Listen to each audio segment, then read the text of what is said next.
మీ జీవితంలో ఎదురవుతున్న సమస్యలకు జ్యోతిష్య పరిష్కారం కావాలా? అయితే సంప్రదించండి ఆస్ట్రాలజర్ అర్చన. ప్రేమ సమస్యలు, వివాహ సమస్యలు, ఉద్యోగం, ధనం, కుటుంబ సమస్యలు, దోషాలు, పరిహారాలు మీ జాతకం ద్వారా పూర్తి విశ్లేషణ చేయబడును. వెంటనే కాల్ చేయండి. శ్రీమాత్రే నమః. అందరికీ నమస్కారం అండి.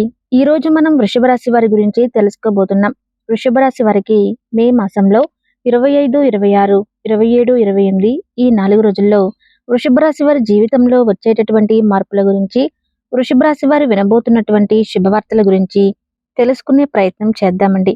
వృషభ రాశి వారు కనుక ఇప్పుడే కొత్తగా మన ఛానల్ చూస్తున్నట్లయితే దయచేసి ఛానల్ని అయితే సబ్స్క్రైబ్ చేసుకుని, వీడియో మీకు నచ్చితే లైక్ చేసి సపోర్ట్ చేయటం మాత్రం మర్చిపోకండి. అలాగే వీడియోని చివరి వరకు చూడటానికి ప్రయత్నించండి. వృషభ రాశి వారు, మీరు చాలా రోజులుగా అంటే నా జీవితంలో నేను అన్నీ కోల్పోయాను, అలాగే నేను అనుభవించవలసినటువంటి అందమైనటువంటి రోజులను, క్షణాలను, నా అనుకున్న వారిని అందరినీ కూడా కోల్పోయాను అని చెప్పి, నా వల్ల ఏమీ కావటం లేదు భగవంతుడా అని చెప్పి మీ మనసును అలాగే మీ ఆలోచనలన్నీ కూడా పక్కన పెట్టి చాలా రోజులుగా దీనాతి దీనమైనటువంటి స్థితిలో మీరు భగవంతుణ్ణి వేడుకుంటూ ఉన్నారు. అయితే సరిగ్గా భగవంతుడు తన యొక్క మాయను మొదలు పెట్టాడని చెప్పుకోవచ్చు. మీ జీవితంలో ఈ మే మాసం నుండి పూర్తిగా మీకు ఏదో ఒక రకమైనటువంటి సహాయాన్ని చేయబోతున్నాడు. అలాగే గ్రహాల గతి కూడా మారిపోతుంది. ఈ సంకేతాలు మీ జీవితంలో ఇప్పటి వరకు కూడా ఎదురు కాలేదు అనుకోండి, కానీ ఇక మీదట మీ జీవితంలో మార్పు మొదలవుతుంది. అలాగే మీరు చేస్తున్నటువంటి పనిలో నిజాయితీ లేకపోయినా కానీ, మీరు ఎంత పెద్దవాళ్ళకైనా కానీ ఈ పనిలో నిజాయితీ లేదు కాబట్టి నాకు చేయటం ఇష్టం లేదని చెప్పటంలో మీకు మీరే దిట్టని చెప్పుకోవచ్చు. ఇలా ఏదైనా కానీ అన్యాయం జరిగితే సహించరు. ఎక్కడైనా కానీ నీతి నిజాయితీతో మీ వంతుగా మీరు మీ పనులను చాలా కర్తవ్య భావంతో చేసుకుంటూ వెళ్తారు.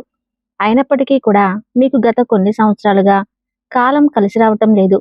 మీ మంచితనాన్ని ఆసరాగా తీసుకొని చాలా మంది కూడా మిమ్మల్ని మోసం చేసినటువంటి రోజులు కూడా ఉన్నాయి. మరి ఆసక్తికరమైనటువంటి మార్పులు ఈ 4 రోజుల్లో మీ జీవితంలో జరగడం తథ్యం. భగవంతుని యొక్క అనుగ్రహం అనేది మీరు పొందటం కూడా తథ్యం. మరి ఇంతకీ మీరు వినబోయేటటువంటి ఆ శుభవార్తలు ఏమిటి? మీ జీవితంలో వచ్చేటటువంటి మార్పులు ఏమిటి? అసలు మీ లక్షణాలు ఎలా ఉంటాయి అనేది తెలుసుకునే ప్రయత్నం చేద్దాం. చిన్నతనం నుండి చాలా కష్టాలను ఎదుర్కొన్నారు. మీ మనసులోనే దాచుకున్నారు. ఇప్పటి వరకు ఎన్నో కష్టాలను, అవమానాలను భరించారు. ఎంత నిజాయితీగా ఉన్నప్పటికీ పైకి నవ్వుతూ పలకరించేవారే మీ వెనుక చిన్న చూపు చూశారు. మీ ప్రయత్నాలు ఎన్నిసార్లు విఫలమయ్యాయో దానికి కారణం మీ సామర్థ్యం తక్కువ అని చెప్పి కానే కాదండి. మీకు అనిపించవచ్చు. అలాగని మీకు కాలం కలిసి రావటం లేదని చెప్పి గుర్తుపెట్టుకోండి. ఈ మే మాసంలో మీ పరిస్థితులన్నీ కూడా పూర్తిగా తలకిందులవుతాయి. ముఖ్యంగా ఈ 4 రోజుల్లో భగవంతుని యొక్క అనుగ్రహం అనేది మీరు చాలా చక్కగా పొందుతారు. జీవితంలో గ్రహాల స్థితిగతులు ఒక అద్భుతమైనటువంటి మలుపును అయితే తీసుకురాబోతున్నాయి. అలాగే మీ జీవితంలోనే ఇప్పటి వరకు కనీవిని ఎరుగినటువంటి ఒక కలయిక, ఒక వ్యక్తి జీవితం మొత్తం కూడా మారిపోవడానికి సంకేతం కాబోతుంది. అంటే ఇప్పటి వరకు మీరు పడిన కష్టాలు ఒక ఎత్తు అయితే, ఇక నుండి మీకు అందబోయే ప్రతిఫలాలు మరొక ఎత్తు. ఈ సమయంలో మీ జీవితంలో కొన్ని ఆసక్తికరమైనటువంటి మార్పులు కూడా మీకు కనిపిస్తాయి. అంటే మీరు ప్రాణం కంటే ఎక్కువగా నమ్మినటువంటి వ్యక్తులు మీ నుండి దూరం కావటం మొదలవుతుంది. కొంతమంది ఎలాంటి కారణం లేకుండానే విడిపోతున్నట్లుగా మీ మనసుకు అనిపిస్తూ ఉంటున్నాయి. అయితే ఇది నష్టంగా మాత్రం భావించకండి. దయచేసి ఇది మీ జీవితంలో ఒక చెడు దశను తొలగించి శుభారంభానికి దారి చూపించేటటువంటి గొప్ప శుద్ధి ప్రక్రియ అని చెప్పి గుర్తుపెట్టుకోండి. అంటే ఇప్పటి వరకు మీరు జీవితాన్ని చాలా భారంగా లాక్కొచ్చి ఉండవచ్చు, కానీ ఇప్పుడు అవకాశాలే మిమ్మల్ని వెతుక్కుంటూ వస్తాయి. అంటే మీరు కలలో కూడా ఊహించినటువంటి కొన్ని కొత్త దారులు మీ ముందు తెరుచుకుంటాయి. అయితే మీ ఆలోచన విధానంలో కూడా కొంచెం గొప్పగా పరిపక్వత వస్తుందండి. అంటే గతంలో మిమ్మల్ని ఏడిపించినటువంటి చిన్న చిన్న విషయాలు ఉంటాయి చూడండి, ఇప్పుడు మీకు అవి చాలా అల్పంగా కనిపిస్తాయి అన్నమాట. ఇది కేవలం మీ మనసు అనేది మారడం కాదు, భగవంతుడు మీలో కలిగిస్తున్నటువంటి ఒక మంచి మార్పుకు చిహ్నం. అలాగే మీరు చేసే ప్రతి పని, మాట్లాడే ప్రతి మాట ఇప్పుడు అది చాలా ప్రభావాన్ని అయితే చూపిస్తుంది. ఎందుకంటే మీ కర్మ ఫలితాల ముగింపు దశలో మీరు ఉన్నారు కాబట్టి. మంచి చేసిన వారికి అదృష్టం, ఇతరులను ఇబ్బంది పెట్టిన వారికి ఆ కర్మ ఫలితంగా వారు తప్పకుండా ఏదో ఒక రూపంలో బాధను అనుభవించడం జరిగే తీరుతుంది. అయితే పూర్వ జన్మ నుండే మీకు భగవంతుడితో ఒక విడదీరైనటువంటి బంధం ఉంది. ముఖ్యంగా చెప్పాలంటే మీకు ఒక భగవంతుడి పట్ల చాలా చాలా ఒక తెలియనటువంటి అనుబంధం పెనవేసుకుని ఉంది. మరి ఆ దైవం ఎవరు? మిమ్మల్ని ఆ దైవ బలం ఎలా కాపాడుతుంది? అయితే మీరు ఆ దైవాన్ని గుర్తించి మీరు తగినటువంటి పూజలు, అలాగే నామస్మరణ, అలాగే దైవం పట్ల కృతజ్ఞతా భావాన్ని కలిగి ఉండటం వల్ల ఇంకా మరెన్నో అద్భుతాలను ఎలా మీరు ఫేస్ చేస్తారు, ఇటువంటివి కూడా తెలుసుకునే ప్రయత్నం చేయండి. అయితే వృషభ రాశి వారు ఒక్కసారి బాగా మనసు పెట్టి ఆలోచించండి. గత కొంతకాలంగా శ్రీ మహావిష్ణువు యొక్క అనుగ్రహం అనేది మీపై కనిపిస్తుంది. మీరు గమనించి ఉంటారో లేదో కానీ మీ జీవితంలో ప్రాణాపాయం లేదంటే పెద్ద పెద్ద కష్టాలు ఎదురైనప్పుడు ఏదో ఒక తెలియని అదృశ్య శక్తి మిమ్మల్ని కాపాడుతూ వచ్చిందండి. అది శ్రీమన్నారాయణుల వారి యొక్క ఎన్నో రూపాలుగా అంటే దశావతారాలుగా స్వామివారిని మనం కొలుచుకుంటాం. కాబట్టి మిమ్మల్ని అనేక రూపాలలో అంటే ఒక నరసింహుడిగా కావచ్చు, ఒక కృష్ణుడిగా కావచ్చు, ఒక రాముడిగా కావచ్చు, ఇలా రకరకాలుగా స్వామివారు మిమ్మల్ని వెన్నంటే ఉండి ఒక అదృశ్యపు శక్తిలాగా మిమ్మల్ని రకరకాలుగా కాపాడుకుంటూ వస్తున్నారు. ముఖ్యంగా ఈ 2026లో ఆ దైవబలం మీ వెనుక మరింత బలంగా నిలబడుతుంది. మీరు భగవంతుని తలుచుకున్నా తలుచుకోకపోయినా ఆ భగవంతుడు మిమ్మల్ని నిరంతరం గమనిస్తూ ఉండటం మాత్రం నిజం. విచిత్రం ఏంటంటే ఈ కాలంలో మీకు అకస్మాత్తుగా భక్తి కూడా పెరుగుతుంది. అంటే ఇప్పటి వరకు నాస్తికులుగా ఉన్నటువంటి వారు కూడా మీ మనసులో ఒక రకమైనటువంటి తెలియనటువంటి భగవంతుని తలుచుకోవటం మొదలుపెట్టే ఫీలింగ్ స్టార్ట్ అవుతుంది. దీపం వెలిగించాలని, మంత్రాలను వినాలని, అలాగే టీవీలో ఏదైనా కానీ భగవంతుడి నామస్మరణ, భగవంతుడికి సంబంధించినటువంటి పాటలను వినాలని చెప్పి మీ మనసు కోరుకుంటూ ఉండటం, ఇది మీ ఆత్మస్థాయిలో జరుగుతున్నటువంటి ఒక మార్పుకు సంకేతం. భగవంతుని కృప మీపై ఉన్నప్పుడు ఒక లక్షణం స్పష్టంగా అయితే మీకు తప్పకుండా కనిపిస్తుంది. అదేంటంటే ఎవరిని నమ్మాలి, ఎవరిని నమ్మకూడదు మీకు బాగా అర్థమవుతుంది. అలాగే మోసపోవడానికి మీరు సిద్ధంగా ఉన్న భగవంతుడు మాత్రం మిమ్మల్ని ప్రతిసారి అలర్ట్ చేస్తూనే ఉంటాడు. నిలిచిపోయినటువంటి పనులు కదలటం, ఆగిపోయిన డబ్బులు తిరిగి రావటం వంటివి మీరు స్వయంగా చూస్తారు. అలాగే మీకు రావాల్సినటువంటి న్యాయం మీరు అడగకపోయినా ఆ న్యాయం అనేది మీ దగ్గరకు తప్పకుండా వస్తుంది. నిజానికైతే వృషభ రాశి వారికి ఉన్నటువంటి అతి మంచితనం వలన చాలా మంది కూడా వీరిని ఎక్కువ మోసం చేశారు కావచ్చు. అంటే మీరు అందరికీ మంచి చేశారు, అందరినీ నమ్మారు, కానీ చాలా మంది మీ నమ్మకాన్ని తమ స్వార్థం కోసం వాడుకున్నారు. ఇది మీ బలహీనత అయితే కానే కాదు. గడిచిన కొన్ని ఏళ్లుగా మీరు అనుభవించినటువంటి కర్మ ఫలితం మాత్రమే. అయితే ఆ కష్టకాలం ఇప్పుడు ముగిసిపోతుంది.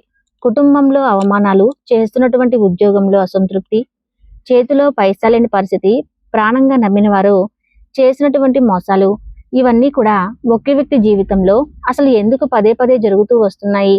ఈ ప్రశ్న మీ మనసును ఎన్నో రాత్రులు వేధించి ఉంటుంది కదా. జ్యోతిష్య పరంగా చూస్తే వృషభ రాశి వారు బాగా గుర్తుపెట్టుకోండి, మీరు చేసినటువంటి ఏ పనులు కూడా వృధా పోలేదు. అంటే మంచి పనులు ఏ ఒక్కటి కూడా వృధాగా పోలేదండి. చిత్రం ఏంటంటే మీరు ఎవరికైతే ఆపదలో ఉన్నప్పుడు అండగా నిలబడ్డారో వారే మీకు వ్యతిరేకంగా మారి మిమ్మల్ని వేధిస్తున్నారు. కానీ గుర్తించుకోవాలి, ఏదైతే యాదృచ్ఛికంగా కానే కాదు. ఇది మీ కష్టాల ముగింపు దశ. మీ బాధలు మిమ్మల్ని విరిచేయడానికి రానే రాలేదు. మిమ్మల్ని ఒక వజ్రంలాగా తీర్చిదిద్దడానికి మాత్రమే వచ్చాయి.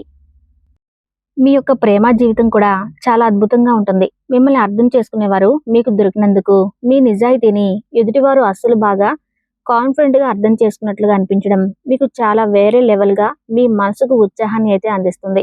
ఇలా సరైనటువంటి నిర్ణయాలు తీసుకుంటారు. అలాగే ఉద్యోగపరంగా, వ్యాపార పరంగా మీకు పెద్ద ఒత్తిడి అనేది కనిపించడం లేదు. మీరు ఫేస్ చేసేటటువంటి ప్రతిదీ కూడా చాలా నెమ్మదిగా, పీస్ఫుల్గా గడిచిపోతుందన్నమాట. ఒక్కొక్క రోజు ఒక్కొక్క రకంగా మీ మనసులో ఉన్నటువంటి గాయాలను తుడిచి పెట్టడానికి ఈ 4 రోజులు ఉపయోగపడతాయి. శత్రువుల విషయంలో కూడా మీకు ఉన్నటువంటి ఏకైక ఆయుధం మీ మౌనం. మీరు మౌనంగా ఉండండి. మీ పని మీరు చేసుకుంటూ ఎదుగుతూ ఉండండి. మిమ్మల్ని విమర్శించేవారు, సహజంగా మిమ్మల్ని తొక్కివేయాలనుకునేవారు వారే తొక్కివేయబడతారు. వారే మీ జీవితంలో తెలియకుండా, వారికై వారే మీ నుండి తెలియకుండానే దూరమైపోతారు. మా జీవితం నుండి ఎలా దూరమయ్యారు అని మీకు కూడా తెలియకుండా చాలా వింతగా అనిపిస్తుందన్నమాట. అయితే వృషభ రాశి వారు తప్పకుండా ఈ 4 రోజుల్లో అంటే మే 25, 26, 27, 28 తేదీల్లో గ్రహాల యొక్క స్థితి ప్రకారం శాంతి, ఆర్థిక స్థిరత్వం, కుటుంబ సౌఖ్యం కోసం ఈ దేవత ఆరాధనలు అలాగే పరిహారాలు చేసుకోవటం శుభప్రదంగా భావించండి. మే 25 నాడు సోమవారం నాడు శివుని ఆరాధన చేసుకోండి. ఓం నమశివాయ అనే పంచాక్షరి మంత్రాన్ని 108 సార్లు జపించండి. అలాగే ఈరోజు మీకు చేతనైనంతలో దానాలు ఇవ్వండి. ఈ యొక్క కొత్త పనులు ప్రారంభించడానికి కూడా ఈరోజు మీకు అనుకూలంగా ఉంటుంది. ఇక మే 26 మంగళవారం హనుమంతుడిని ఆరాధన చేసుకోండి. అలాగే ఆయన యొక్క అనుగ్రహం పొందడానికి తమలపాకు మాల సమర్పించండి. ఇక మే 27 బుధవారం రోజున ఓం గం గణపతియే నమః అనే మంత్రాన్ని 21 సార్లు జపించండి. అలాగే పచ్చని ఆకుకూరలను ఈ రోజున దానంగా ఇవ్వండి. ఈ యొక్క కొత్త పనులు ప్రారంభించడానికి కూడా ఈ రోజు మీకు అనుకూలంగా ఉంటుంది.